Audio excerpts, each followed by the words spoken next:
भीमकुंड जिसकी गहराई का पता नहीं लगा सका कोई वैज्ञानिक। दुनिया में होने वाली किसी भी प्राकृतिक आपदा की चेतावनी यहां पहले ही मिल जाती है। इस चमत्कारी कुंड की सिर्फ 3 बूंद ही आपकी सारी प्यास बुझा देती है। कैसे है इस कुंड का जल इतना साफ और स्वच्छ? नमस्कार दोस्तों, हम आओ बुंदेलखंड सीरीज में हम आपको आज एक ऐसे रहस्यमयी कुंड के बारे में बताने जा रहे हैं जिसका नाता महाभारत काल से बताया जाता है। जी हाँ दोस्तों, हम बात कर रहे हैं छतरपुर जिले की बड़ा मलहरा तहसील से मात्र 10 किलोमीटर की दूरी पर स्थित प्रसिद्ध तीर्थ स्थल भीमकुंड की। यहाँ स्थित जलकुंड भूवैज्ञानिकों के लिए भी रहस्य का विषय बना हुआ है। ऐसा इसलिए क्योंकि यहाँ के जल स्तर का पता लगाना किसी भी गोताखोर के लिए संभव नहीं हो पाया। इसकी गहराई नापने की लाख कोशिशें की गईं। एक बार इसके तल में कैमरा भी भेजा गया, लेकिन वह भी 200 मीटर के आगे नहीं पहुंच पाया। जैसे कोई दैवीय शक्ति इसकी गहराई में वास करती हो।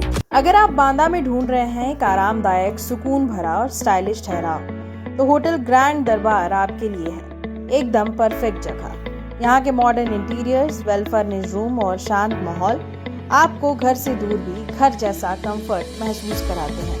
हर रूम में उपलब्ध है एयर कंडीशन वातावरण, प्रीमियम बेडिंग, LED टीवी और वाईफाई कनेक्टिविटी, रूम सर्विस और स्वच्छता का पूरा ध्यान। होटल ग्रैंड दरबार में लग्जरी और सिंप्लिसिटी का एक ऐसा मेल है जो हर यात्री के लिए परफेक्ट है, चाहे ऑफिस ट्रिप हो, फैमिली स्टे या सोलो ट्रैवल। यहाँ की वाइब आपको सुकून और ताजगी दोनों का एहसास कराती है। तो अगली बार जब बांदा आए तो ठहरिए वहाँ जहाँ कंफर्ट और क्लास साथ चलते हैं।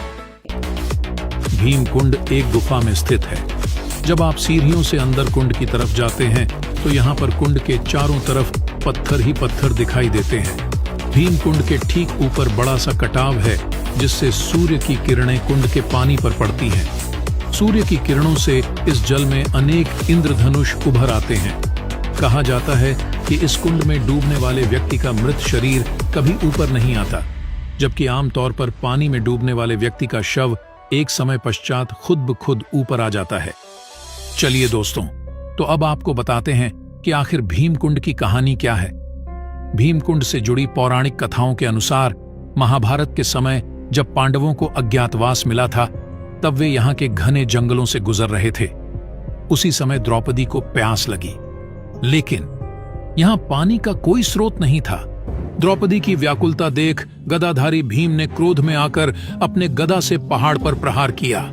इससे यहाँ एक पानी का कुंड निर्मित हो गया।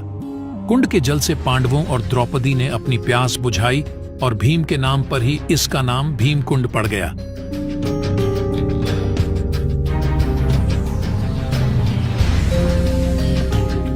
चलिए दोस्तों, तो अब जानते हैं कि आखिर कुंड के रहस्य से विज्ञान भी क्यों हैरान है। दरअसल कई वैज्ञानिकों ने इस पर रिसर्च करके पता लगाने की कोशिश की कि इसका जल इतना साफ और स्वच्छ कैसे है, और इसकी गहराई भी जानना चाहिए, लेकिन सफलता किसी को नहीं मिली। एक बार जब गोताखोर इसके अंदर गए थे तो उन्होंने बताया था कि अंदर 2 कुएं जैसे बड़े छिद्र हैं। एक से पानी आता है और दूसरे से वापस जाता है, और उसकी स्पीड भी बहुत तेज है। स्थानीय लोगों का मानना है कि इसका संबंध सीधे समुद्र से है, क्योंकि जब समुद्र में सुनामी आई थी तब इस कुंड में भी हलचल हुई थी। इसके पानी की लहरें 10 फुट तक उठ रही थीं। इतना ही नहीं, ऐसी किसी भी प्राकृतिक आपदा के समय इसका जल पहले ही हलचल करने लगता है, जिससे संकेत मिलते हैं कि कुछ अपशगुन होने वाला है। इसके अलावा एक रहस्य यह भी है कि इस कुंड का जलस्तर कभी कम नहीं होता। यहाँ पर बने आश्रम, जहाँ बहुत सारे बच्चे भी रहते हैं, और आसपास के सारे क्षेत्र में यहीं से पानी की सप्लाई होती है। लेकिन पानी खत्म होना तो दूर, गर्मियों के समय में भी यहाँ का जलस्तर कभी कम नहीं होता है। एक बार तो सरकार की ओर से भी इसका तल जानने के लिए वाटर पंप से यहाँ के पानी को निकाला गया था, तब भी यहाँ का स्तर कम नहीं हुआ। अगर आपको ये वीडियो पसंद आई है तो लाइक और शेयर कीजिए। बुंदेलखंड की ऐसी कहानियों और खबरों के लिए जुड़े रहे बुंदेलखंड 24/7 से। खबरों की दुनिया से लेकर संघर्षों की कहानी तक, क्षेत्रीय खबर और संस्कृति के संग बुंदेली माटी से बना एक अंग। बुंदेलखंड 24/7, स्वतंत्र बुंदेलखंड, सफल बुंदेलखंड।